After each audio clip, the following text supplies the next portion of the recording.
Hello, I'm back. As per mentioned on my previous video, I'll be breaking up my sharings into various upcoming new videos on how I venture into this new journey. Basically I used to work in the office and my previous job was a very political place. So after working there for about a year and a half, that's when I start to realize I wasn't really happy and I couldn't sleep well due to the stress level. I basically have to protect myself and defend myself in the sense that I changed myself a lot.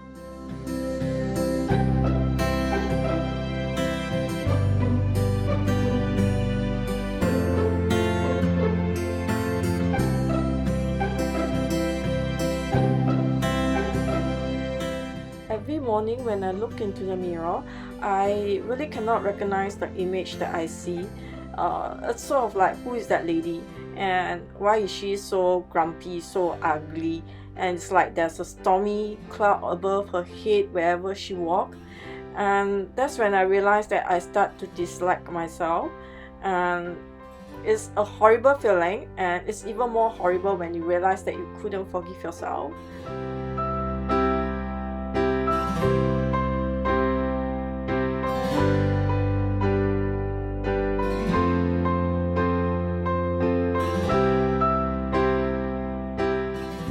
One day, I just wake up and then my heart kept on calling me to go for a CR, which stands for Conversion Experience Retreat in Singapore.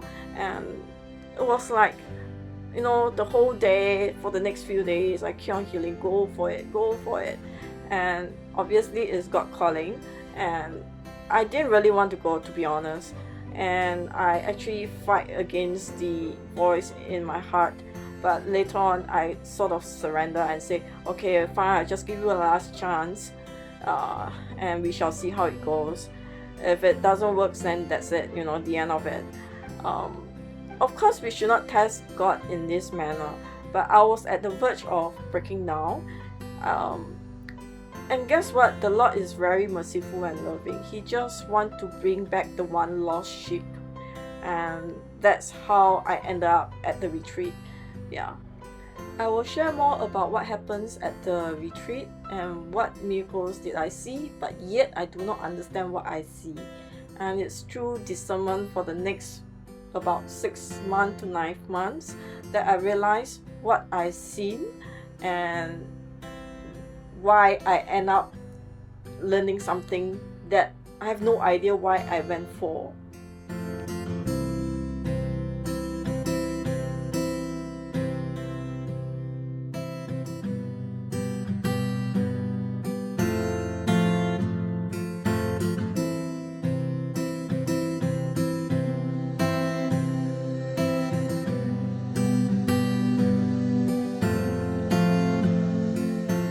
I'm very blessed. God's put plans in for me.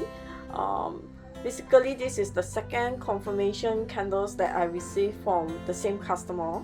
The first confirmation candle, she requested it for her son, and now she's requesting another one for her godson.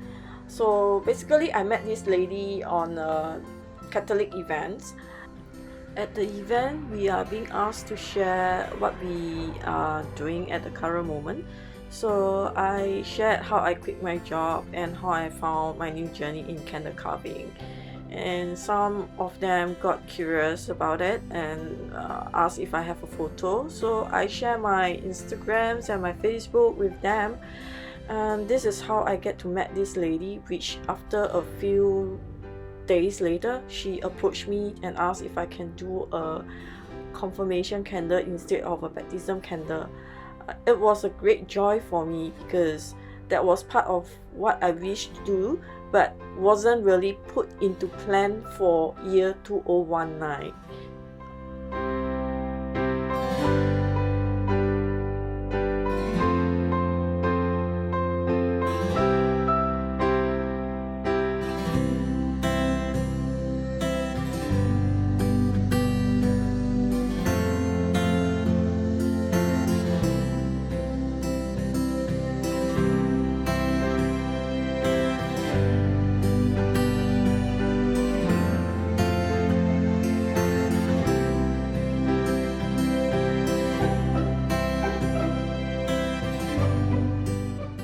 This candles was made on last year, November, and it was a very rainy season, so it's very challenging to carve candles during this period of the month because the weather is so cold, which means the wax is going to cool down way faster than usual.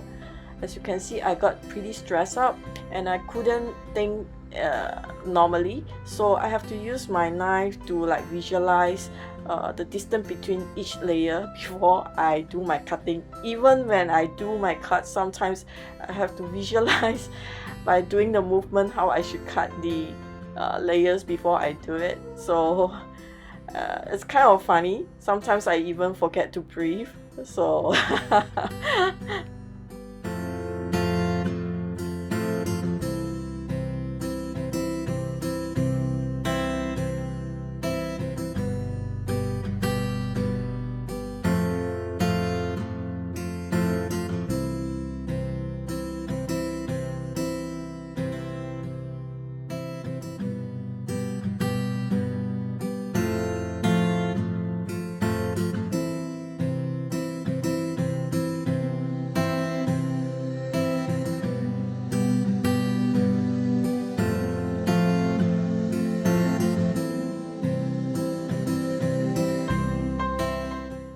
this candles is very meaningful because it comes with a wax tag, and you can see a lot of information designed onto the wax tag.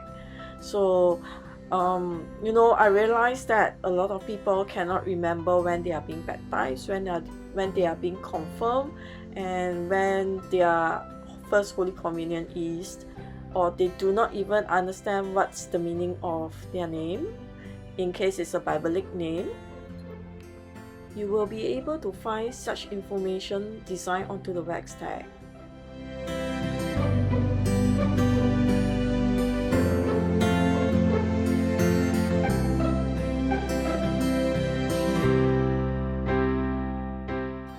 Very often I love to make this design.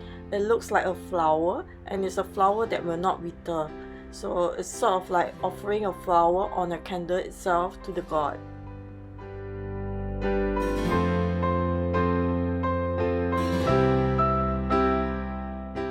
This is a very new skill to me, so I thought it's good not to be too ambitious. And I'm really thankful to God that I did not make any samples, yet I received the request for a Holy Communion candles and a confirmation candles from my customers.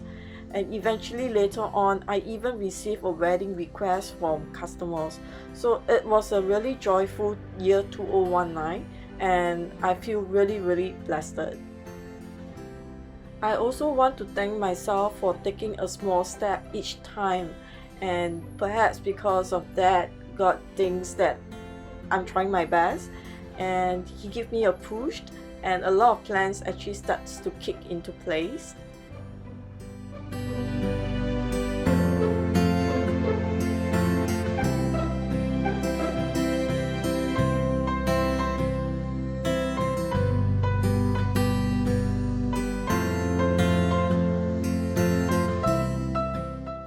Actually, I wanted to do a long spiral twist over here, but then the wax is really getting cool way faster than I expect.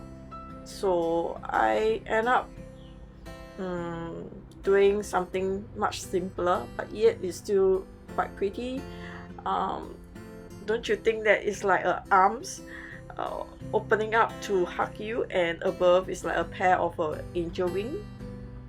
As this is for confirmation, therefore I decided to use a holy badge. I call this a holy badge because there's a dove on the badge itself, and dove signified Holy Spirit. I thought I recorded now how I put in the flowers and the beads, but I'm so sorry, the video went missing, so I couldn't show it to you.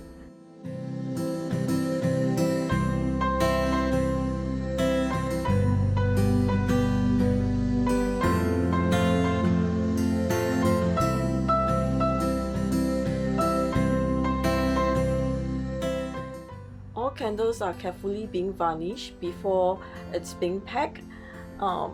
This way you can clean the candles easily, especially when in Singapore it can get pretty dusty at times. Once the varnish has dried, it will be sent for packaging and delivery to the customers.